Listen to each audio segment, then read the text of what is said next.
Jesús se refirió muchas veces al dinero.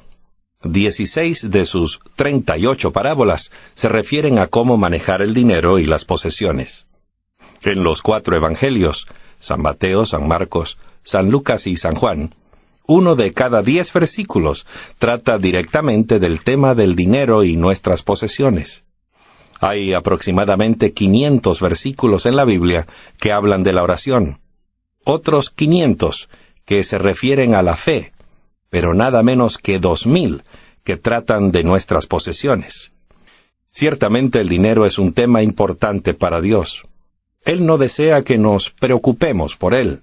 Desea, en cambio, que confiemos en que Él suplirá nuestras necesidades. Muchas personas emplean mucho tiempo preocupándose por problemas monetarios. Les preocupa cómo van a pagar ahora las cosas que quieren y necesitan, pero también se afanan por el futuro. ¿Tendrán suficiente dinero para vivir cuando se jubilen?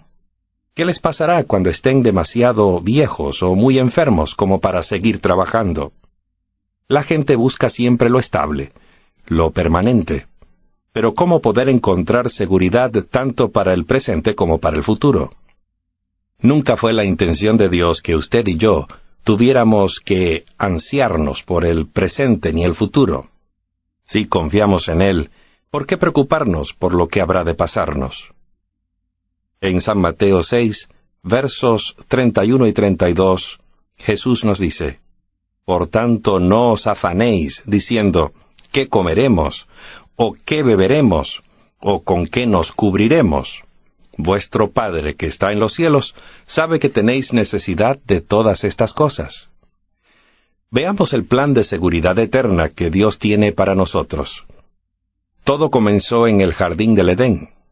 Este planeta, con todo su esplendor, perfección y gloria, acababa de salir de las manos del Creador. El toque del artista maestro se observaba en todas partes.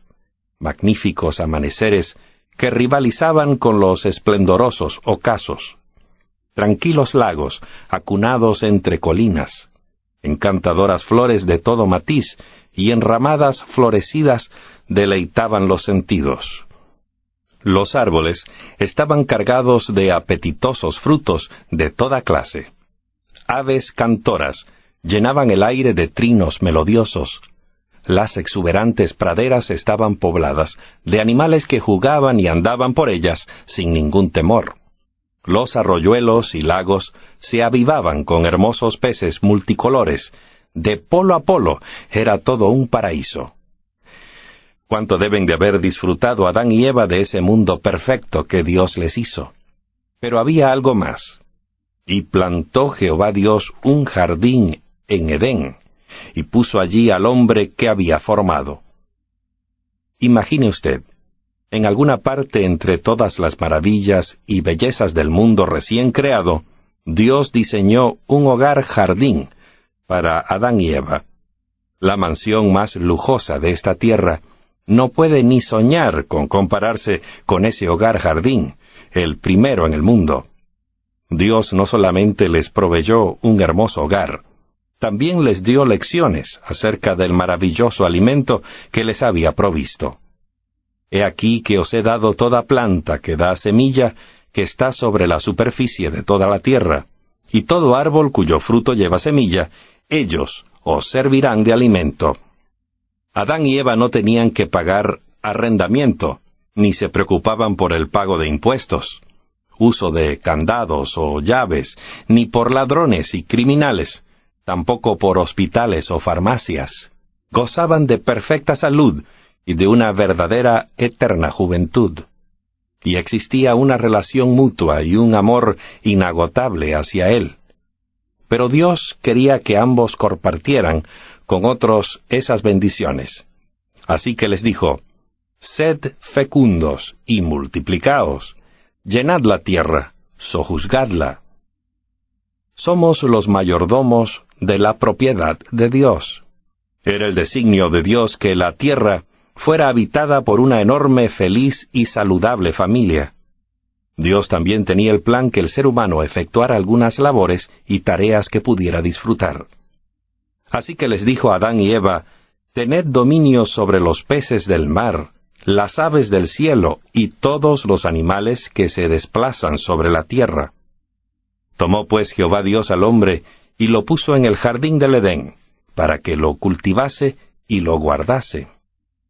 Aun cuando todas las cosas de este mundo le pertenecen, Dios le confió a la humanidad la mayordomía de esta tierra. Dios es el dueño, nosotros los mayordomos que manejamos su propiedad. La Biblia dice, de Jehová es la tierra y su plenitud, el mundo y los que lo habitan. Además dice, porque míos son todos los animales del bosque, los millares del ganado en mis montes. Conozco todas las aves de las alturas, y las criaturas del campo son mías. Es Dios quien da la capacidad de ganar dinero. En realidad, nosotros no poseemos nada. Como nuestro Creador, Dios tiene el derecho sobre nuestras posesiones y vida. Al contrario, dice en Deuteronomio 8:18, acuérdate de Jehová tu Dios. Él es el que te da poder para hacer riquezas, con el fin de confirmar su pacto que juró a tus padres, como en este día. Un diccionario da la siguiente definición de mayordomo: alguien que actúa como supervisor de las finanzas y propiedades de otro. Actualmente, si alguien entra en una relación de mayordomía, quiere saber lo que el dueño espera de él. Pues bien, hubo un trato entre Dios y Adán.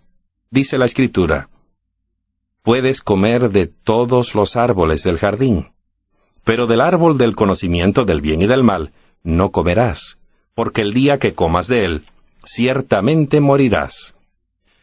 Dios quiso poner a prueba el amor y la lealtad del hombre. Adán y Eva podían comer de cualquier árbol del huerto, pero no del fruto de ese árbol específico. Al obedecer a Dios estaban reconociendo su señorío.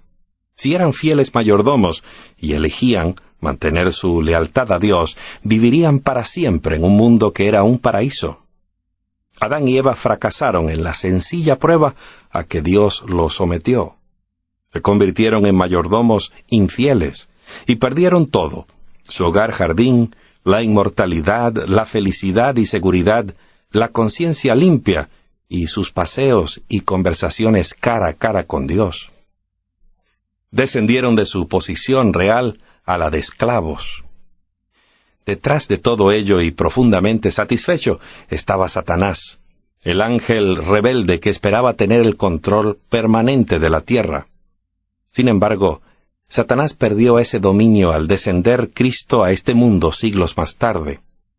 El plan de Satanás era engañar al divino Hijo de Dios tan fácilmente como había engañado a Adán y Eva. Satanás esperó la ocasión, cuando Jesús había ayunado por 40 días. Entonces lo llevó a un monte muy alto, y le mostró todos los reinos del mundo, y le dijo, todo esto te daré, si postrado me adoras.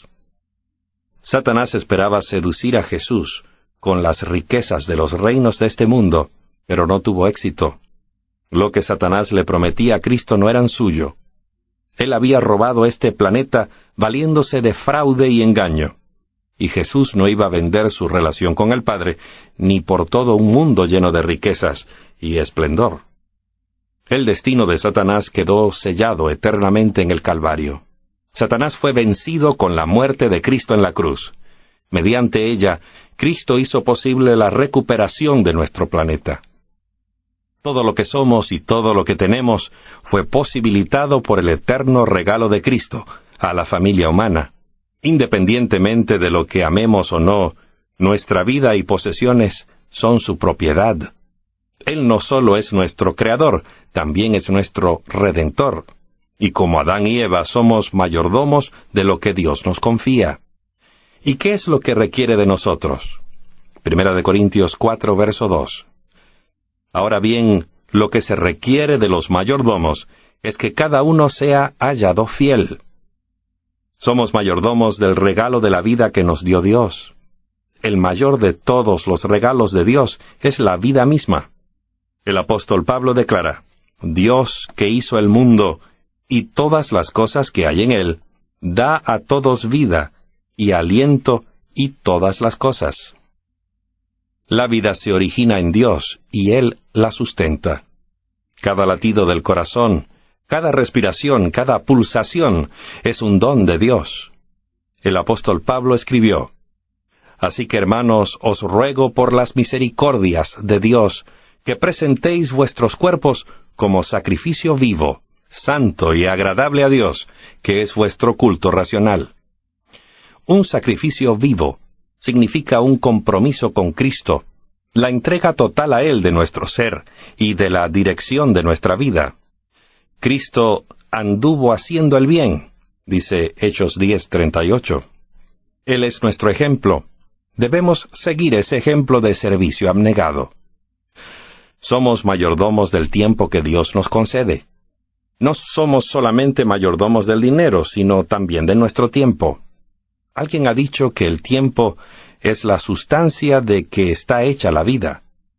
El salmista le pidió a Dios: enséñanos a contar nuestros días, de tal manera que traigamos al corazón sabiduría.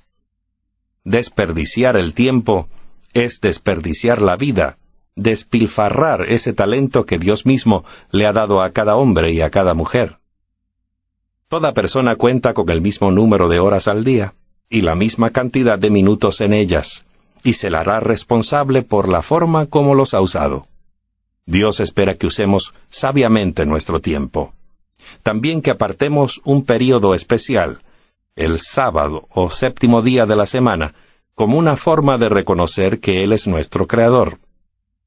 Aunque todo nuestro tiempo le pertenece a Dios, nos pide que el séptimo día, o sea, el sábado, lo dediquemos al compañerismo con Él, reposando en su palabra y renovándonos con sus promesas.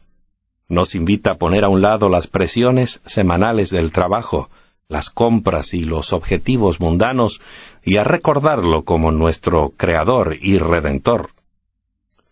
Somos también mayordomos de los talentos que Dios nos da. Bien, dirá usted, ¿cuáles son los talentos específicos por los que somos responsables como mayordomos de Dios? No creo que tengo yo ningún talento. En la actualidad, la palabra talento se refiere generalmente a la habilidad de cantar bien, tocar un instrumento, pintar un cuadro, confeccionar un vestido, escribir un libro o ser organizados. Ciertamente, esos son talentos, pero los que Dios tiene en mente no se limitan a eso. Como mayordomos de Dios, somos responsables por todo lo que nos da, incluyendo la vida, el tiempo, las habilidades y las posesiones. Podemos enriquecernos a nosotros mismos y satisfacer nuestros caprichos y placeres, o bien ser de bendición para otros. Jesús dijo: sígueme. Él vivió abnegadamente. La Biblia dice que Jesús anduvo haciendo el bien. La mayoría de nosotros nos conformamos con simplemente andar haciendo. Nuestros talentos no deben ser usados para obtener la alabanza de los hombres o para ganar méritos con Dios. Se nos dan para que sean una bendición para los demás.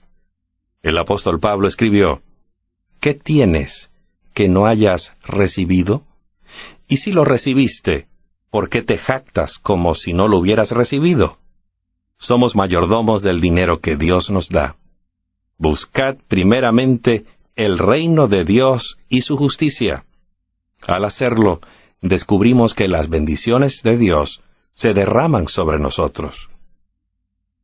Además de dar de nuestro tiempo, encontramos en las Escrituras que la dedicación a Dios incluye el entregarle una parte de sus bendiciones materiales. Cierto día una tribu enemiga tomó cautivo de su hogar de Sodoma a Lot, el sobrino de Abraham, y a su familia. Al recibir Abraham la noticia, determinó rescatar a Lot y a los demás.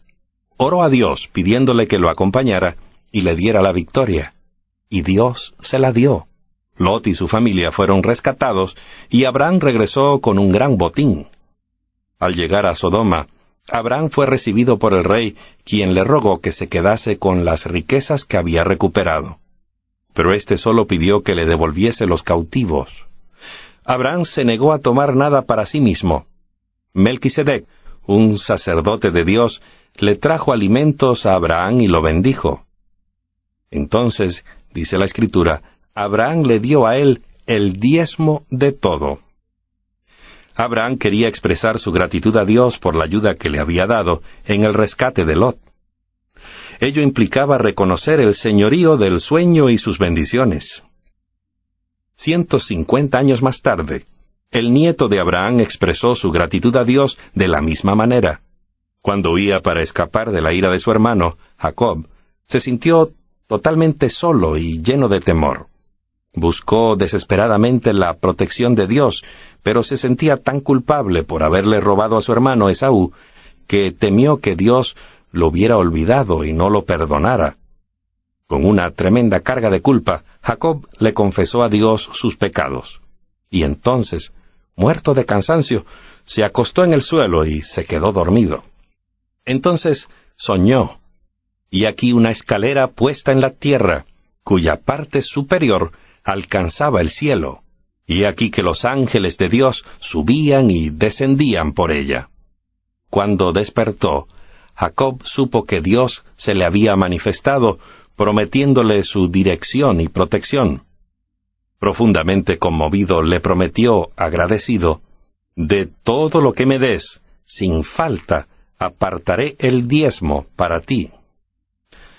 El rey David se sintió de la misma manera cuando preguntó, «¿Qué daré a Jehová por todas sus bendiciones para conmigo?». ¿Se ha preguntado alguna vez cómo le podría agradecer a Dios por su increíble bondad hacia usted al darle el regalo de la vida, una familia, salud y bendiciones materiales? ¿Se ha preguntado a veces si decir gracias es suficiente?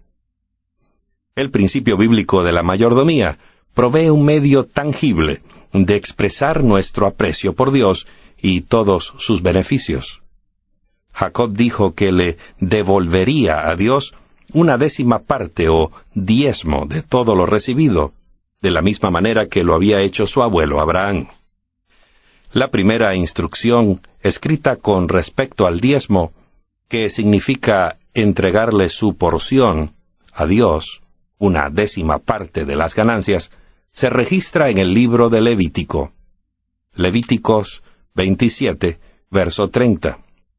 Todos los diezmos de la tierra, tanto de la semilla de la tierra como del fruto de los árboles, pertenecen a Jehová. Es cosa sagrada a Jehová.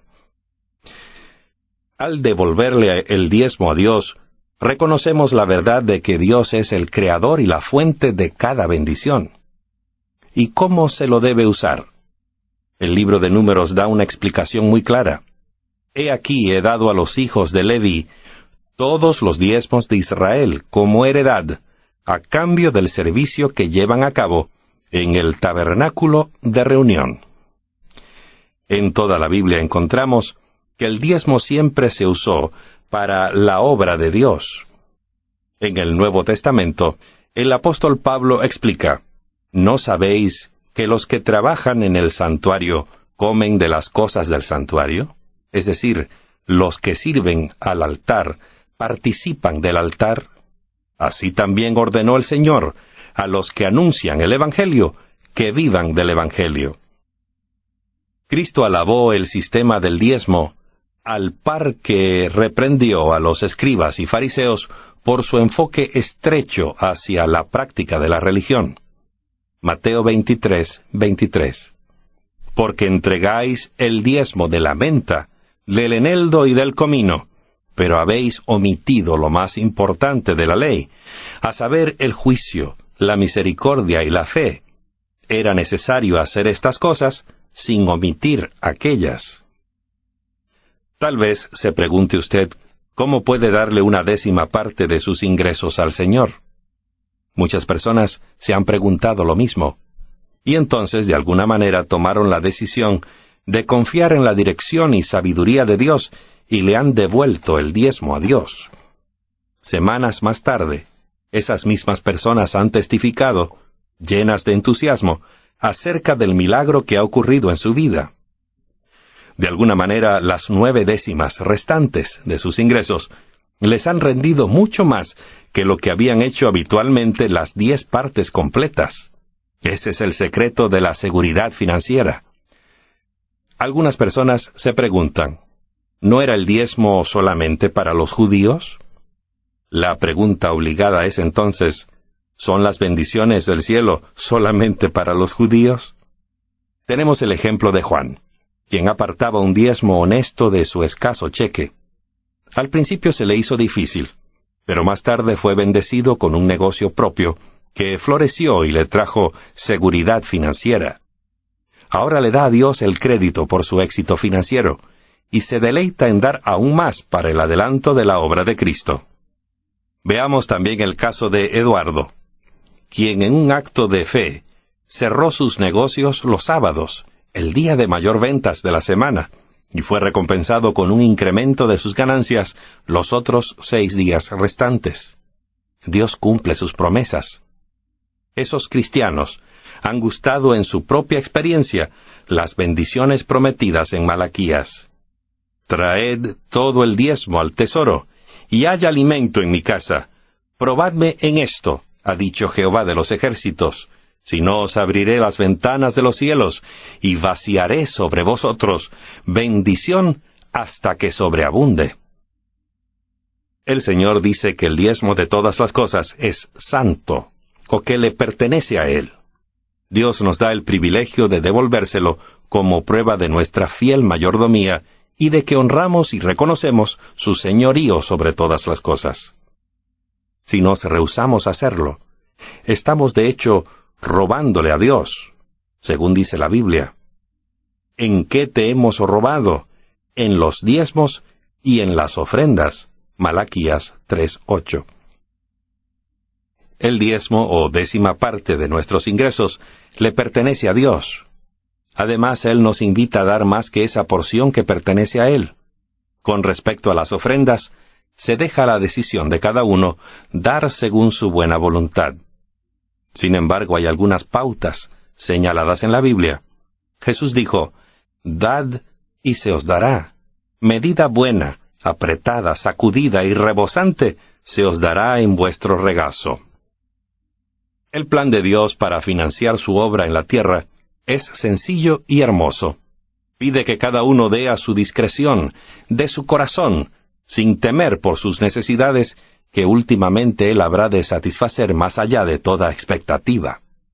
Tal vez usted piense, si Dios es el dueño de todas las cosas, el oro, la plata, el ganado, la tierra y nosotros, ¿por qué habría de necesitar mi dinero? El sistema del diezmo es el plan de Dios para llevar a cabo su obra en la tierra. Nunca entró en su plan que la iglesia se sostuviera por medio de loterías, juegos de azar o rifas. Por lo demás, ¿no piensa usted que el diezmo es una forma responsable de financiar el ministerio? Cada persona da de acuerdo a lo que recibe. Si usted gana $1,000, o su equivalente en su propia moneda, le reserva 100 a Dios. Si gana 100, le devuelve 10. ¿Cómo podría ser más justo? Cualquiera sea la cantidad que le demos a Dios, Él siempre nos da más. Siempre recibimos más de lo que damos.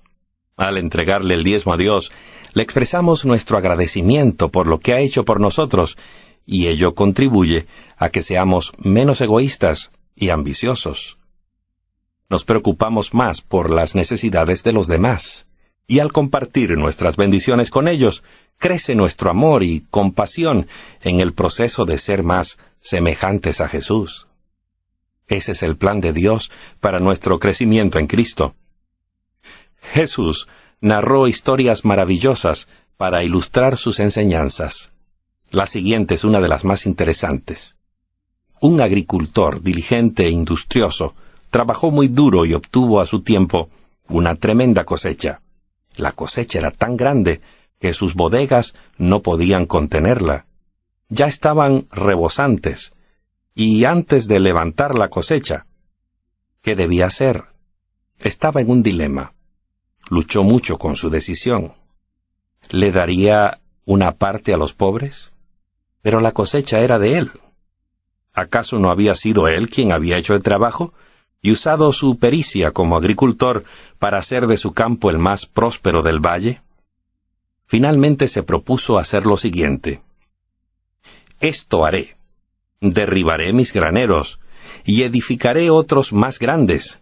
Allí juntaré todo mi grano y mis bienes, y diré a mi alma: alma, muchos bienes tienes almacenados para muchos años. Descansa, come, bebe, alégrate. Pero Dios le dijo: necio, esta noche vienen a pedir tu alma, y lo que has provisto, ¿para quién será? Así es el que hace tesoro para sí, y no es rico para con Dios. Este próspero agricultor no reconoció de dónde venían sus bendiciones. No reconoció a su Creador, ni su obligación como mayordomo de los bienes de Dios. Olvidó completamente a los pobres, a los huérfanos, las viudas y desamparados. Solo pensó en sí mismo. Había un problema en su corazón. Jesús dijo: porque donde esté tu tesoro, allí también estará tu corazón. Jesús se preocupó por nuestra actitud ante las posesiones, pues si no se le rinde a Él, nos pueden alejar de Dios y hasta pueden hacer que perdamos la vida eterna. Dijo Jesús: pues ¿de qué le sirve al hombre si gana el mundo entero y pierde su alma?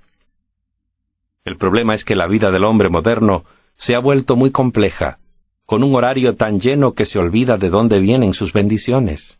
No se detiene a considerar el precio que fue pagado para redimirlo del pecado. Como resultado, se descuida en darle a Dios honor y gloria por el tiempo, talentos y posesiones que le han concedido. Cada uno debería recordar diariamente que las cosas que amamos y atesoramos en el corazón solo son prestadas, no son nuestras. Jesús nos la da simplemente para alegrarnos la vida. Haz que lo recordemos, Señor, que lo recordemos. Amigo que me escuchas, todo lo que tenemos es un don de Dios. Nuestra vida es un don de Dios. Nuestra salud es un don de Dios. Cada respiración es un don de Dios. El alimento que tomamos, la ropa que vestimos, la casa en que vivimos, todos son regalos de Dios. Cuando nosotros le damos a Dios, le estamos diciendo: gracias, Señor, por lo que me has dado. Amiga, amigo mío, ¿no te gustaría decirle a Dios: Señor, deseo colocarte en primer lugar en mis finanzas y en cualquier otra área de mi vida? Hazlo ahora mismo.